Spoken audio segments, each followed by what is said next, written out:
Espiritu Santo, upang sakbayin walang kayang kalumingan ng iyong kabanalan, ang katarungan at pagmamahal na walang hinggan. Nang sa kayo na sa iyong magbuhay, gumalaw at pagnais sa manatiling buhay. Ikaw ang lakas at tiwala. Iligtas mo kami sa pagkakasala at anumang kapamakan. Huwag mong itulog dahil sa aming kahinaan at sa iunang tukso ay magsaksi kami sa iyong pagmamahal.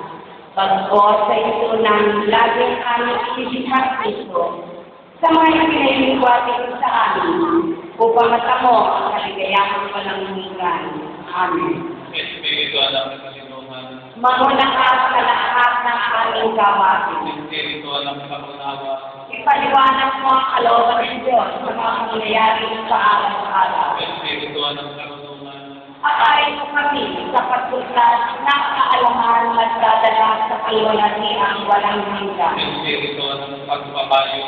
Tanlawan mo kami sa aming pag-aalinlang. Espiritu ng lakas at buhay. Bigyan mo kami ng katatagang balikapin ng mga pasan sa buhay at ang paglilingkod sa iyo. Espiritu ng pag-aalalan. Pagalapin mo ang aming puso sa pagmamahal sa Diyos at sa kapwa. Espiritu ng pagkatakot sa Diyos. Iligtas mo kami sa pagkakasala at paglabas sa kalooban mo. Amen.